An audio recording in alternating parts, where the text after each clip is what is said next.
Welcome back to the channel, Fisherman. If you're new here, I'm Bowden the Great, and I've just finished the entire Iron Haven DLC and wanted to do sort of an updated guide to my original best loadout video, which will now include both the Pale Reach and now the Iron Haven DLC. But before we get into everything, please do not forget to like and subscribe, because I don't just cover Dredge news and tutorials, but I also cover lots of other fun games, from gameplays to reviews and even much more. Now, another slight disclaimer: while I won't be specifically talking about any story spoilers in this video, I will be showing things from later on in the DLC, so if you're wanting to go in blind, you may want to not proceed any further. Now, this loadout is based on having your ship hull fully upgraded to the largest size, per the new Iron Haven DLC.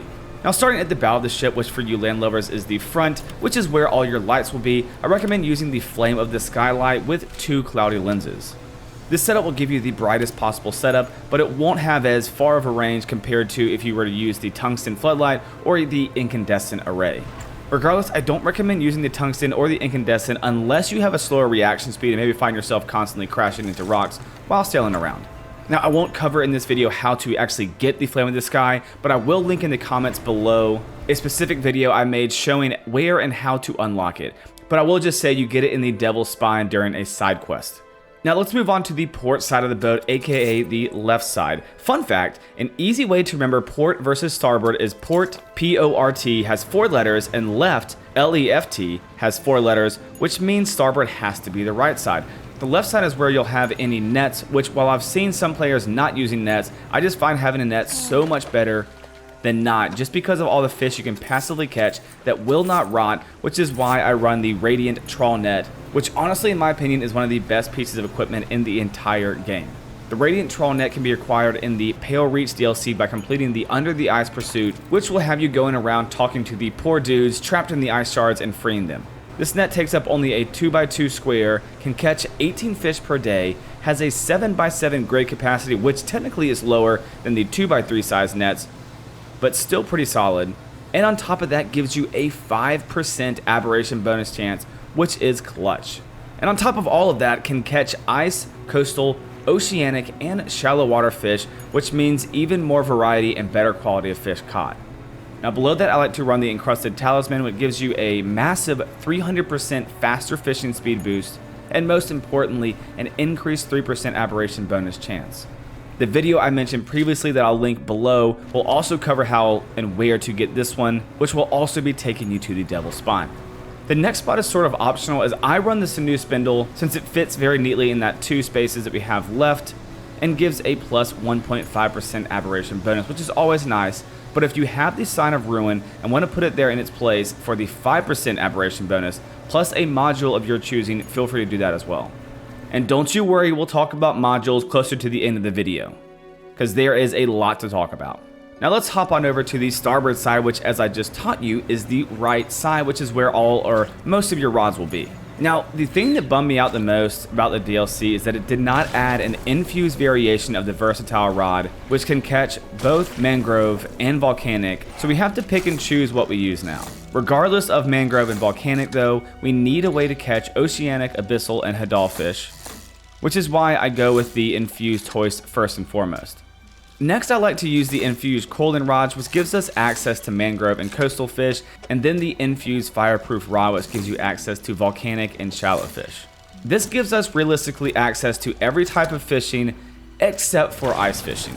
And technically your net can still catch ice fish, but rod wise, unfortunately, you'll have to switch it out.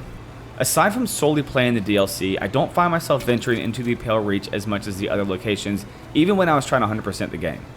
Now, moving to the stern of the ship, which is better known as the ass, you can really do whatever you want here depending on how much risk you're willing to take. I like the balance between having the twin jet drive engine and filling the rest of the area with jet drive engines, so a total of 5 are required. But if you're feeling risky and like a little extra speed, you can always substitute in the engine stack, but losing the whole engine will hurt a lot worse now than just the twin jet drive, which is why I recommend that over the stack. Now, if you are a new player, this setup is a bit more expensive since jet drive engines aren't cheap, so just be prepared to do a little extra grinding for this. Now let's talk about my favorite piece of equipment that was added to Dredge in the new Iron Haven DLC, modules. These little chips give a bonus that is stackable, which is huge, and you can not only have as many as you want, but you can put them wherever you want on your boat. But some of these modules are better than the other, especially depending on what part of the game you're at. Now, personally, I find some of these modules to be a bit underwhelming, and unless you really struggle with maneuvering, then you don't really need them. Now, for this build in particular, we've already got pretty good fishing speed thanks to the encrusted talisman, so don't need the real accelerator. Dredging speed honestly isn't super necessary, so I'd say definitely skip the chain optimizer. Both turning speed and reversing speed aren't really necessary, so personally, I would skip the rotor reprogrammer and reverse gear router as well. I can maybe see an argument to be made to have at least one of each because it is a decent little boost. The heat sink is an absolute god tier with its heat absorption, which means you're able to use haste longer, which can not only help you get from point A to point B quicker, but can also mean the difference between life and death while being pursued by monsters. And finally, the Trawling guidance chip is just super fun, especially if you load your ship up with these bad boys, because this will turn your boat into a trawling machine. The amount of modules each really depends on what you're doing. Personally, I like to have a nice little clean box of my hull if I'm doing a lot of fishing, so I'll grab 6 modules to put in the boat, basically filling the corners of the hull. You can either split that half and half with the Trawling guidance chip and the heat sink, or maybe go some variation of that. I will admit, if you really want to lean heavily into trawling, it is insanely fun to fill your inventory with Trawling guidance chips because, like I said, the buff stacks so you can effectively catch a fish every second, which is really good at making money. And the final item that I recommend having with you, or at least to utilize, is the Orus anchor. It's great to just throw out of your boat in whatever area you are working in or trying to catch that final aberration in. For in-game, I personally don't keep it in my inventory since I could fit 2 more Trawling guidance chips in its place, but I like to toss out the anchor next to the dock at the iron rig so I can easily bounce back and forth to it by using the manifest skill, which will put you basically right next to the portal for you just to jump over back to the iron rig. And that about wraps everything up. Does this build look similar to yours, or do you prefer to run a different build? If so, please let me know in the comments below, and maybe hell, I'll change my build up. If you have any other questions or want to see anything else content from Dredge, also let me know in the comments below, and I will see you next time. Peace out, YouTube.